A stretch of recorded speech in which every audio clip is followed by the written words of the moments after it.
Bruno Marchal, mental coach à Montpellier par WhatsApp et par audio, par téléphone, et puis le suivi de 15 jours si vous prenez la formule efficacité. Pendant 15 jours, je vous écris, vous m'écrivez, je vous réponds. Et puis les formations aussi que vous pouvez avoir à votre disposition. Et on est à 24 heures de la sortie de la nouvelle formation que vous m'avez demandé qui s'appelle l'art du badinage, oui, parce que tout est lié dans le badinage dans la vie. Si vous voulez reconquérir votre ex, si vous voulez améliorer la relation avec votre conjoint, si vous voulez créer une relation avec un inconnu, si vous voulez vendre des produits, etc.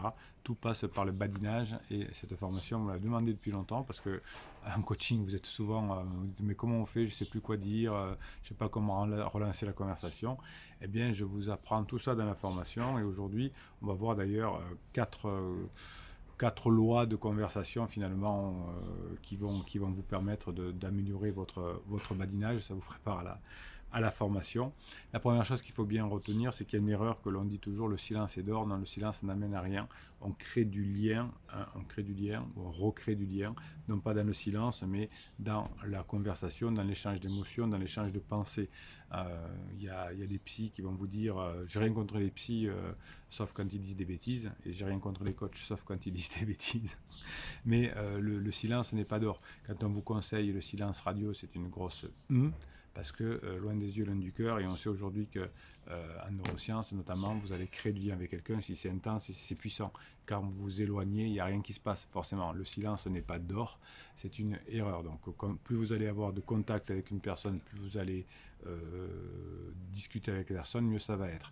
Et donc il faut bien qu'il y en ait un des deux qui commence, et là je vous ai en face et je vous apprends à faire commencer. Donc l'absence provoque le désir, c'est une connerie. Oh Bruno, t'as dit un gros mot. Oh, pas bien. L'absence provoque du désir, c'est une grosse bêtise. Hein, donc ça fonctionne pas, ça fonctionne. Si vous avez vu ma formation Comment susciter le désir, je vous l'explique en long, en large et en travers. Ça vient de Platon qui avait écrit ça pour les besoins primaires. Si j'ai soif, hein, voilà, si j'ai soif, ça marche. Si j'ai soif, je désire boire et je désire boire parce que j'ai un manque. Okay, et quand je bois, je ne désire plus, donc je ne souffre plus de la soif. Ça, Platon l'a très bien expliqué. Sauf que je ne sais pas pourquoi. Il y a certainement quelqu'un qui n'était pas bien fut un jour qui a dit ah ben ça va être pareil pour les sentiments, qui l'a sorti et d'autres personnes l'ont répété sans trop savoir. Et aujourd'hui, il y a des psys, même des coachs qui en font leur métier et qui vous disent que le manque va entraîner du désir. Oui, mais si le manque entraîne du désir, quand il y a plus de manque, il n'y a plus de désir. Donc quand vous vivez avec quelqu'un, il n'y a plus d'amour. Ah ben ouais mince, bon non j'avais pas pensé. Ben oui mais avant de dire des bêtises tu y penses. Hein. Donc le silence n'est pas d'or hein, et le manque n'est pas amour. Donc forcément si vous n'avez pas de contact avec quelqu'un, si vous avez que des contacts mièvres, trop sporadiques, eh bien ça ne peut pas fonctionner, on ne peut pas avancer ensemble.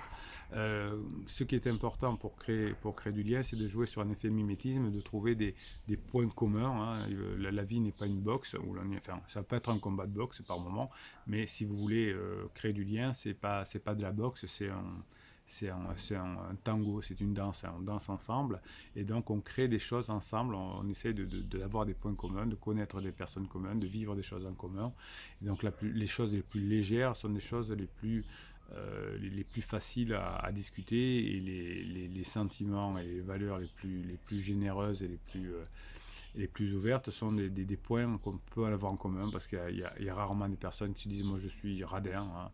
Tout le monde se dit un peu généreux, tout le monde se dit un peu sympa, hein. On essaye, sauf cas pathologique, on a un mimétisme, donc si on dit un peu à quelqu'un qu'il a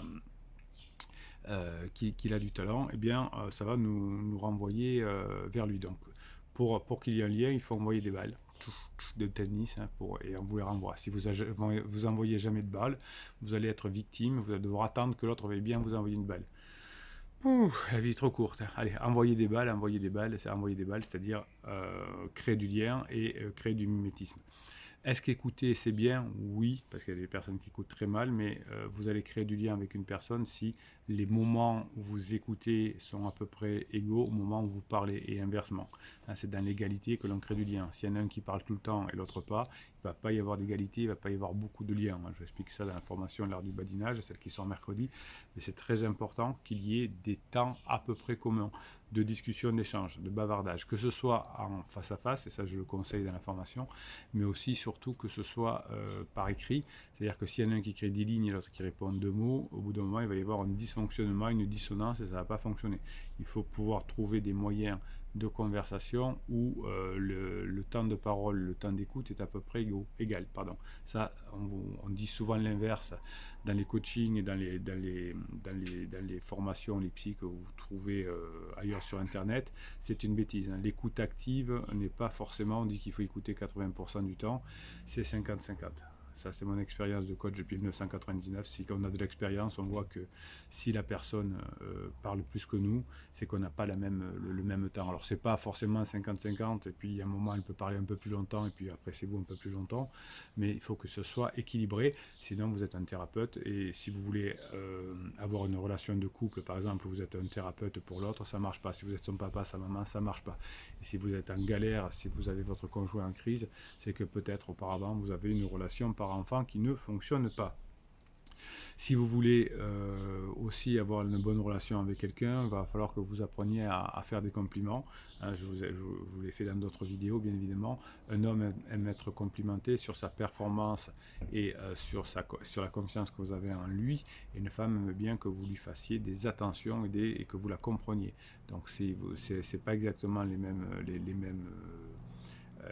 compliments, mais si vous arrivez à aller dans la bulle de l'autre pour lui dire ce que vous pensez de façon positive, eh bien c'est gagné d'avance. Est-ce qu'il vous faut convaincre votre conjoint? Non. Ça ne sert à rien de convaincre votre conjoint ou la personne que vous voulez séduire. Il faut juste lui faire vivre. Il faut vivre avec lui des expériences positives, des émotions positives, et la personne se rapprochera de vous, aura des sentiments pour vous, puisque si vous avez des pensées positives plus des émotions positives, vous aurez des sentiments positifs. Essayez de trouver des sujets un peu fun, un peu rigolos, quand on est trop dans le pesant, dans le pathos, dans le malheur, dans la victimisation. Si vous victimisez, vous attirerez personne. Et pourtant, je vois beaucoup de personnes qui se présentent en victime dans la vie. Et on n'a pas trop envie d'être avec elles. Je vous explique dans la formation sur le badinage également qu'il y a des sujets à pas trop aborder, comme les problèmes de santé, les ragots, les opinions politiques, la chasse, la corrida, enfin, tous ces trucs-là. Je vous détaille tout ça dans la formation, mais en attendant, vous avez là, il faut que vous preniez bien ça dans la tête, c'est que l'art du badinage, c'est le début nécessaire, mais non suffisant bien sûr, mais nécessaire pour atteindre vos objectifs. Si vous ne passez pas par le badinage, vous ne pouvez pas avoir de lien avec quelqu'un. Si vous n'avez pas de lien, vous ne pouvez pas gagner. On ne peut pas gagner contre tout le monde entier. On gagne avec de l'énergie des autres. Donc ça passe par l'art du badinage. Voilà. Donc en attendant la formation qui sort mercredi, eh bien vous pouvez continuer à vous encourager là, dans les commentaires. J'adore vos commentaires, je les lis, j'y réponds bien évidemment, je ne fais pas que les lire. Je vous encourage aussi. Quand vous avez une galère, écrivez-le en commentaire et la communauté bienveillante et positive vous aide. Mettez-moi un pouce en l'air si vous voulez que d'autres personnes puissent avoir accès à ces vidéos pour entrer dans la communauté. Plus vous mettrez de pouces en l'air, plus YouTube proposera ces vidéos à des personnes qui auront envie de rejoindre la communauté, écrire dessous et vous soutenir et vous raconter leur vie et vous donner des exemples. Vous savez que dans les vidéos du matin, la motivation du matin, je vous donne des petits devoirs tous les jours et avec ces devoirs, vous écrivez ce que je vous demande dessous et ça vous donne des idées parce que vous allez lire aussi ce que disent les autres et ça vous donne des idées. Si par exemple un truc qui vous a fait rire hier ou un truc que vous avez fait qui a fait rire quelqu'un, vous l'écrivez, eh bien ça va donner des exemples aux autres, vous allez être inspirant et vous allez être inspiré par la même occasion. Abonnez-vous à cette chaîne parce que sinon vous n'aurez pas les posts qui vous sont adressés tous les jours. Et puis notre private joke de fin de vidéo, vous me le faites souvent aussi quand vous m'écrivez dans le suivi de coaching. Le private joke c'est Bruno Marshall, il vous dit à très bientôt. Et très souvent vous m'écrivez un peu la même chose dans les coachings. Viviane, elle vous dit à très bientôt. C'est nos petits leitmotivs, nos petites sucreries entre nous dans cette communauté que l'on adore et que voilà pourquoi on s'améliore tous les jours. C'est parce qu'on se soutient, on a notre énergie et c'est écrit dessous et je vous dis à très bientôt.